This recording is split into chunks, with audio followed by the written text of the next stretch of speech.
Bismillahirrahmanirrahim. Assalamualaikum warahmatullahi wabarakatuh. Apa kabar sahabat Semawan? Kita bertemu lagi di acara podcast Semawan. Nah, sekarang kita kedatangan tamu istimewa dari kota, dari Rangkas, dan orang penting juga, ya khususnya terkait pekerjaan, kemudian terkait ya kurikulum. Jadi ini ahlinya. Jadi ada apapun itu mau ditanyakan, tidak salah kalau misalkan ke orang ini. Siapa namanya? Namanya adalah Bapak Dudi Wahyudi MPD. Ya, ini dia orangnya. Bener nggak Pak penyebutan namanya? Iya betul, terima kasih Pak Gita, luar biasa ini. Oke, selamat datang Pak Dudi. Jauh-jauh dari kota Rangkas Iya. ke Wonosalam. Dan semoga Bapak berkenan hati ya, tidak memberatkan perasaan sudah datang ke Wonosalam. Gitu. Wah pokoknya seneng banget deh, seneng banget. Ya, terima kasih kalau seperti itu. Gini Pak, eh ya Pak Dudi sudah datang ke sini, jadi sangat merugi kalau misalkan ilmunya kita tidak gali, ya begitu sahabat Semawan.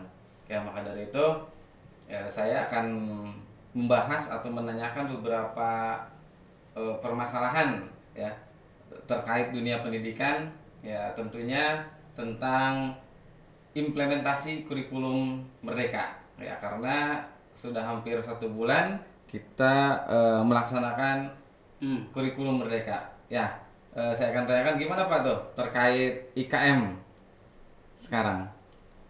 Iya Pak Gita, di luar biasa nih, IKM ini menyedot perhatian kita bersama ya. Jadi ternyata implementasi kurikulum Merdeka ini mudah-mudah tetapi sulit juga dalam prakteknya bagi teman-teman, karena memang pola yang dilakukan oleh kementerian adalah kita belajar mandiri. Ya, tetapi gak usah khawatir, banyak sumber belajar yang bisa kita lakukan, yang bisa kita gunakan baik secara platform maupun orang-orang yang bisa dijadikan tempat bertanya bagi kita semua. Intinya tidak ada yang ahli, tapi yang ada adalah kita mencoba bahwa berbagi informasi itu penting, dan yang terpenting kolaborasi. Yang sukses harus kolaborasi. Mantap, mantap. Iya. Kolaborasi, kerjasama Pak ya. Yup. Oke, ya itu Pak. Kalau misalkan di IKM itu menekankan pada kolaborasi, ya berarti tidak ada kata untuk sulit Pak ya. Yup. Sepakat. Jadi konsep yang dibangun kan sebetulnya adalah kita sama-sama gotong royong dalam menyukseskan sebuah tujuan dalam pendidikan. Maka IKM ini hadir sebagai bentuk yuk kita sama-sama memikirkan, karena prinsipnya kan tidak ubah total kurikulum dalam konteks ubah segalanya kan, tapi adalah memperbaiki hal-hal yang mungkin kekiniannya, hal-hal yang mungkin menjadi sumber informasi kekinian terhadap perkembangan zaman anak-anak kita. Itu yang terpenting. Jadi kurikulum hadir berdasarkan perkembangan zaman. Tidak membebankan ya bagi sekolah atau bagi siswa Pak. Oke. Tidak membebankan Pak ya. Iya. Kan biasanya kalau misalkan kurikulum baru nih, mendengarnya saja sudah membuat tegang, membuat stres kayak gitulah. Iya. Tapi kalau misalkan IKM kayak gini, menurut Pak Dudi sendiri bisa menjamin bahwa ini adalah kurikulum mudah gitulah. Iya. Saya sering ngobrol dengan teman-teman. Ada yang curhat ke saya ya. Oh ya, seru nih ada yang curhat segala. Pak, aduh alhamdulillah Pak, 2013 dulu digulirkan kan, udah 9 tahunan lah ya, sekarang Iya. 2012 ya. Iya. Wah luar biasa Pak, saya sudah mulai sadar dan sudah mulai memahami apa itu kurikulum 2013 Pak. Bagaimana cara belajarnya, cara menilainya, saya baru sadar Pak. Dan ternyata Pak, 2020 ini baru aja saya sadar Pak, ternyata ada kurikulum baru, yaitu kurikulum Merdeka, sehingga saya tidak sadar lagi Pak sekarang. Itu guyonan yang luar biasa ya dari teman-teman semua. Intinya Pak, guru ya harus siap apapun perubahan yang ada, ya tetaplah kita harus menjadi seorang yang expert pada bidangnya. Guru harus mampu belajar dengan kondisi yang kekinian juga. Kita harus menyesuaikan. Saya pikir nggak ada yang susah, nggak ada yang sulit lah. Segala sesuatu yang ditawarkan itu selama memang kita sama-sama mau belajar. Taruhlah di dalam IKM ini, di dalam kurikulum Merdeka ini kan prinsipnya sebetulnya kalau ada pembaharuan konsep pembelajaran kita. Istilah-istilah yang ada kan itu hanya sebatas pemanis dalam sebuah konsep yang ditawarkan. Kita nggak usah terlalu, ada kan sebagian yang di sini kurikulum ini namanya ini berubah jadi ini, nggak usah, nggak usah lah, Membanding-bandingkan ya, kayak gitu Pak ya. ya udah move on aja. Kalaupun misalkan kita mau fokus ke kurikulum yang terbaru, kurikulum Merdeka ini, kita fokus kepada hal-hal yang ada dalam istilah di situ. Itu kan hanya istilah. Tapi terpenting adalah bagaimana membangun sebuah peradaban konsep pembelajaran kekinian, mulai dari kita mengedepankan bagaimana belajar itu dalam menyenangkan di kelas. Bagaimana cara menyenangkannya? Ya menyenangkannya berarti harus guru senang, peserta didik juga senang. Sehingga apa? Semuanya bisa menjadi sebuah komunitas belajar yang mengedepankan bagaimana pembelajaran itu harus dibangun secara menyenangkan. Kemudian yang berikutnya, konsep-konsep materi kan sebenarnya pada dasarnya nggak berubah kan? Nggak berubah, cuman dulu mungkin kita di awal itu disodorkan dengan yang namanya kompetensi yang harus dicapai oleh guru dalam satu semester ini, dalam 1 tahun ini. Kan sekarang dibalik, pemerintah hanya ini loh capaiannya dalam satu fase itu gini. Silakan Anda kolaborasi dengan guru-guru untuk menyusun CP, turunkan dalam bentuk tujuan pembelajaran sehingga menjadi sebuah alur tujuan pembelajaran yang keberpihakannya kepada karakteristik yang ada di sekolah itu. Materi disusun berdasarkan CP yang diturunkan berdasarkan karakteristik di sekolah. Jadi sebetulnya kemerdekaan itu memang diharapkan muncul dari kita, tapi nggak bisa sendiri. Makanya saya selalu bilang kolaborasi, ngobrol, ngumpul bareng-bareng. Sepakat. Seperti itu, nggak ada yang susah kalau ngobrol bareng-bareng. Iya.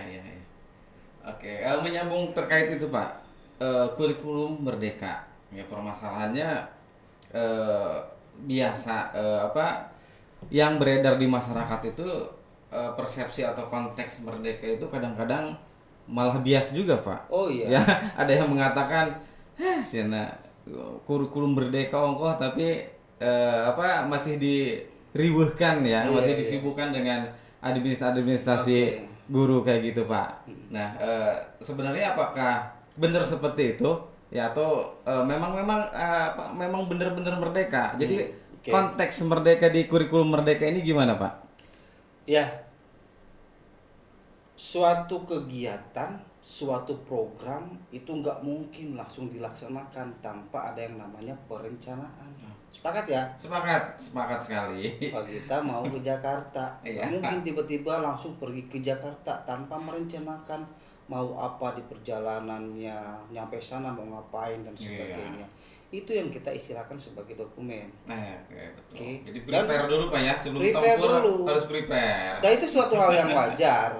Saya pikir sebuah perencanaan dasarkan kepada dibuat dalam bentuk dokumen-dokumen. Apakah memberatkan atau enggak? Istilah memberatkan atau enggak itu kan sebetulnya karena baru mungkin ya, sehingga terkesan ini dirombak lagi, LK-nya seperti ini, formatnya seperti ini, dan dilakukan seperti ini.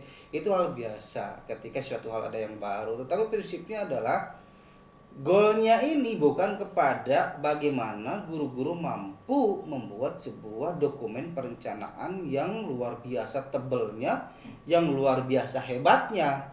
Tapi yang terpenting bagaimana melaksanakannya di kelas.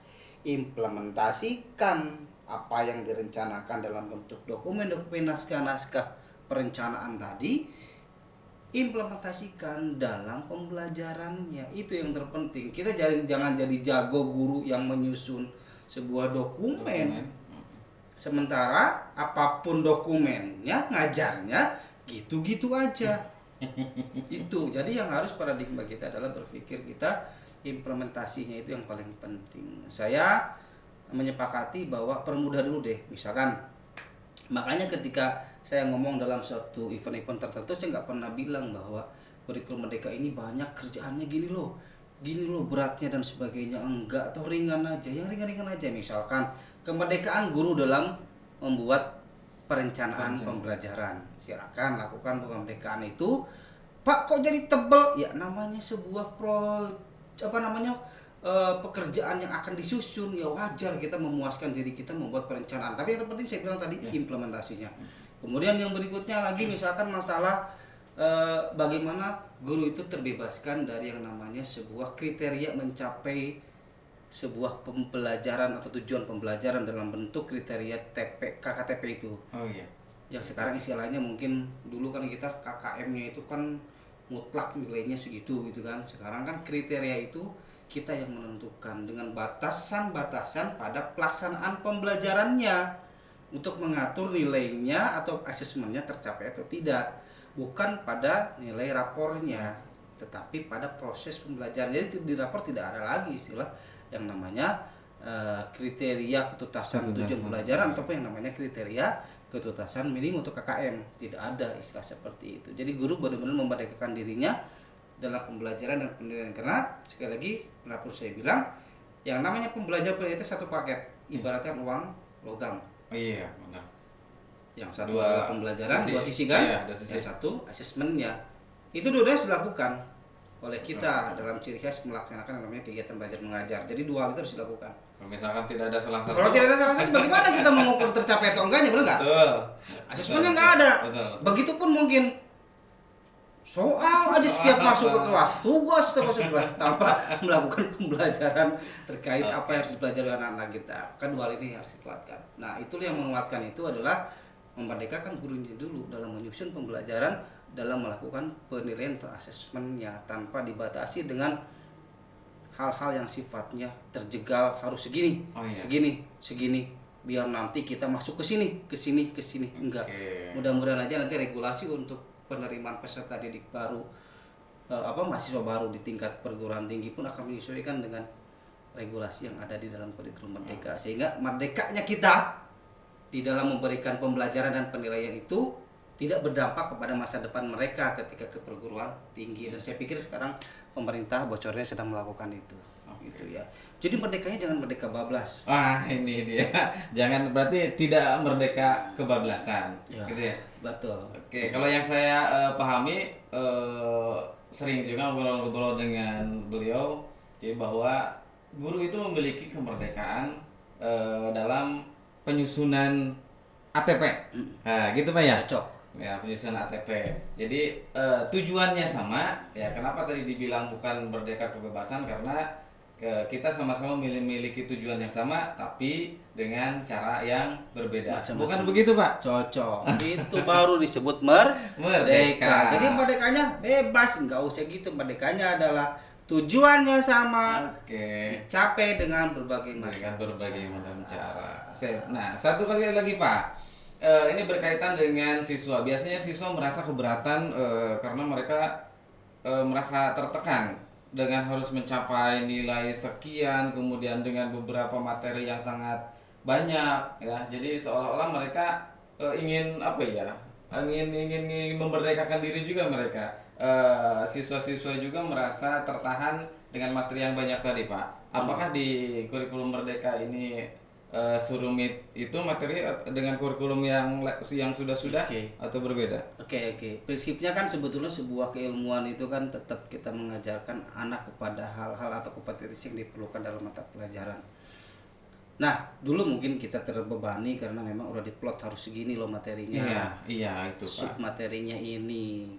Kalau nggak disampaikan berarti kan kita salah kan. Iya. Kalau yang sekarang kadang-kadang kita sistem kebut juga, Pak. Sistem kebut juga. Jadi ujungnya apa? Yang ada kita bukan memperbaiki pembelajaran, yang penting saya sudah menyampaikan materi ini, gitu kan?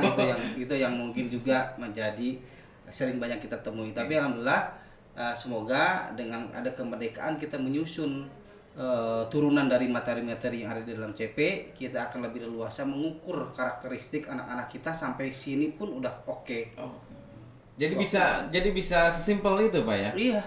Luar biasa. Yang penting pahami CP-nya sampai mana dia tuntutannya, kita terjemahkan. Ada yang rigid mungkin, ada yang rumit banget dia Iya. menerjemahkannya supaya kemampuan anaknya luar biasa. Ada juga yang kan sampai sini CP-nya udah sampai, udah oke. Iya, oke.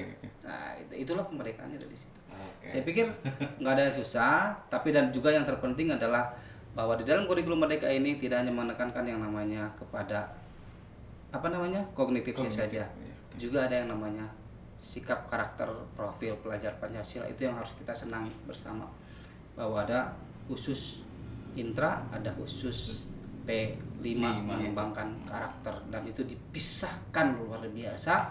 Itu menjadi PR bersama. Jangan sampai anak-anak kita hanya pintar tapi tidak punya akhlak, atau kita sebut luar sebagai lebih tinggi akhlak. adab, Iya, atau akhlak Oke. dibandingkan ilmu. Kedepankan adab dibandingkan ilmu. Luar biasa. Kayak itu ya mungkin ya. Oke, terima kasih Pak Dudi. Nah, itu bisa kita garis bawahi bahwa kurikulum merdeka ini sesuai dengan perkataan-perkataan orang tua zaman dulu juga.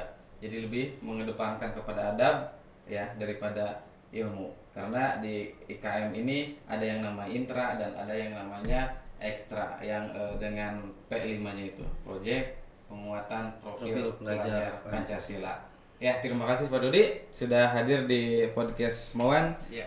Semoga ada kesan-kesan Pak Dudi sangat baik dan tidak bosan-bosan juga kalau misalkan nanti dipanggil lagi. Oke. Ya, kita harus banyak ngobrol nih sama beliau karena beliau ini ahlinya ahli. Inti.